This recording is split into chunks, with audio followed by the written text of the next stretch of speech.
अथ कीलकं विनियोगः। ॐ अस्य श्रीकीलकमन्त्रस्य शिवऋषिः अनुष्टुप्छन्दः श्रीमहासरस्वतीदेवता श्रीजगदम्बा प्रीत्यर्थं सप्तशती पाठाङ्गत्वेन जपे विनियोगः। ॐ नमश्चण्डिकायै। मार्कण्डेय उवाच। ॐ विशुद्धज्ञानदेहाय त्रिवेदी दिव्यचक्षुषे श्रेयः प्राप्तिनिमित्ताय नमः सोमार्धधारिणे। सर्वमेतद्विजानीयान् मन्त्राणामभिकीलकं सोऽपि क्षेममवाप्नोति सततं जाप्य तत्परः। सिद्ध्यन्त्युच्चाटनादीनि वस्तूनि सकलान्यपि एतेन स्तुवतां देवी स्तोत्रमात्रेण सिद्ध्यति। न मन्त्रो नौषधं तत्र न किञ्चिदपि विद्यते विना जाप्येन सिद्ध्येत सर्वमुच्चाटनादिकं। समग्राण्यपि सिद्ध्यन्ति लोकशङ्कामिमां हरः कृत्वा निमन्त्रयामास सर्वमेवमिदं शुभम्। स्तोत्रं वै चण्डिकायास्तु तच्च गुप्तं चकारश समाप्तिर्न च पुण्यस्य तां यथावनियन्त्रणां। सोऽपि क्षेममवाप्नोति सर्वमेवं न संशयः। कृष्णायां वा चतुर्दश्याम् अष्टम्यां वा समाहितः।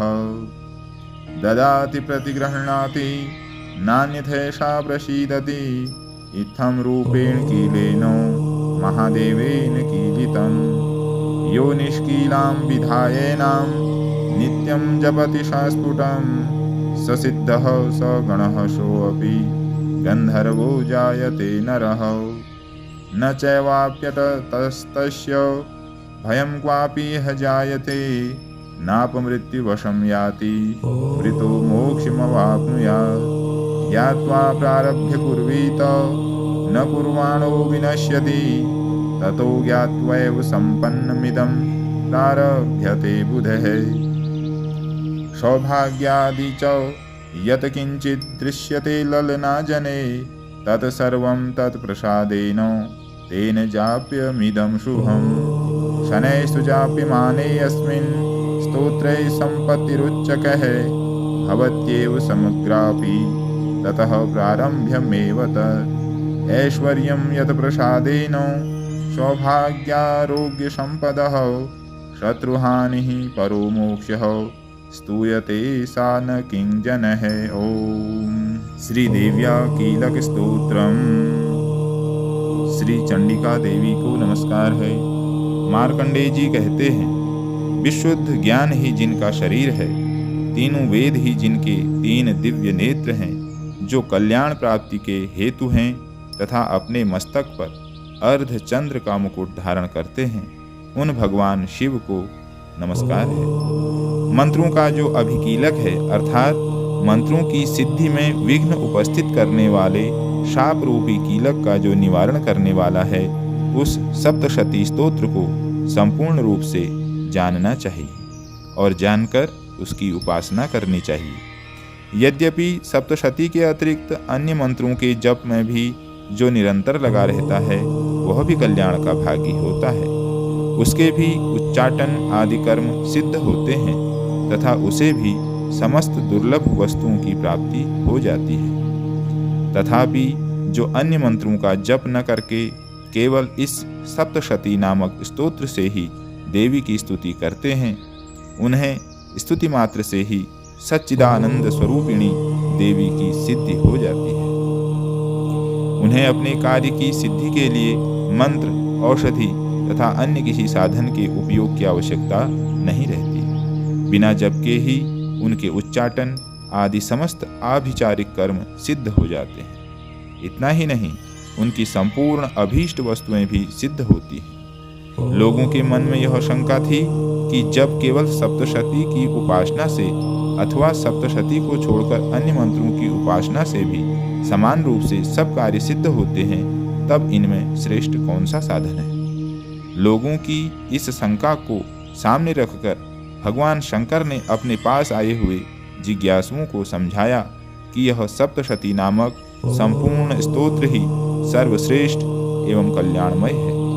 तदंतर भगवती चंडिका के सप्तशती नामक स्तोत्र को महादेव जी ने गुप्त कर दिया। सप्तशती के पाठ से जो पुण्य प्राप्त होता है उसकी कभी समाप्ति नहीं होती, किंतु अन्य मंत्रों के जप जन्य पुण्य की समाप्ति हो सकती है। अतः भगवान शिव ने अन्य मंत्रों की अपेक्षा जो सप्तशती की ही श्रेष्ठता का निर्णय किया, उस यथार्थ को जानना चाहिए। अन्य मंत्रों का जप करने वाला पुरुष भी यदि सप्तशती के स्तोत्र और जप का अनुष्ठान कर ले तो वह भी पूर्ण रूप से ही कल्याण का भागी होता है, इसमें तनिक भी संदेह नहीं है। जो साधक कृष्ण पक्ष की चतुर्दशी अथवा अष्टमी को एकाग्र चित्त होकर भगवती की सेवा में अपना सर्वस्व समर्पित कर देता है, फिर उसे प्रसाद रूप से ग्रहण करता है, उसी पर भगवती प्रसन्न होती हैं, अन्यथा उनकी प्रसन्नता प्राप्त नहीं होती। इस प्रकार सिद्धि के प्रतिबंध रूप कील के द्वारा महादेव जी ने इस स्तोत्र को कीलित कर रखा है। जो पूर्वोक्त रीति से निष्कीलन करके इस सप्तशती स्तोत्र का प्रतिदिन स्पष्ट उच्चारण पूर्वक पाठ करता है, वह मनुष्य सिद्ध हो जाता है, वह देवी का पार्षद होता है और वही गंधर्व भी होता है। सर्वत्र विचरते रहने पर भी इस संसार में उसे कहीं भी भय नहीं होता है। वह अपमृत्यु के वश में नहीं पड़ता तथा देह त्यागने के अनंतर मोक्ष प्राप्त कर लेता है। अतः कीलन को जानकर उसका परिहार करके ही सप्तशती का पाठ आरंभ करना चाहिए। जो ऐसा नहीं करता उसका नाश हो जाता है। इसलिए कीलक और निष्कीलन ज्ञान प्राप्त करने पर ही यह स्तोत्र निर्दोष होता है और विद्वान पुरुष इस निर्दोष स्तोत्र का ही पाठ प्रारंभ करते हैं। स्त्रियों में जो कुछ भी सौभाग्य आदि दृष्टिगोचर होता है वह सब देवी के प्रसाद का ही फल है। अतः इस कल्याणमय स्तोत्र का सदा जप करना चाहिए। इस स्तोत्र का मंद स्वर से पाठ करने पर स्वल्प फल की प्राप्ति होती है और उच्च स्वर से पाठ करने पर पूर्ण फल की सिद्धि होती है। अतः उच्च स्वर से ही इसका पाठ आरंभ करना चाहिए। जिनके प्रसाद से ऐश्वर्य, सौभाग्य, आरोग्य, संपत्ति, शत्रुनाश तथा परम मोक्ष की सिद्धि होती है, उन कल्याणमयी जगदम्बा की स्तुति मनुष्य क्यों नहीं करते। अर्थात सभी को माता भगवती की स्तुति अवश्य करनी चाहिए। समस्त माता के भक्तों पर माता की कृपा बनी रहे। आप स्वस्थ रहें, सुखी रहें, दीर्घायु रहें, माता का ध्यान करते रहें। इन्हीं आशाओं के साथ, शुभकामनाओं के साथ आप सभी का बहुत बहुत धन्यवाद। सादर नमस्कार।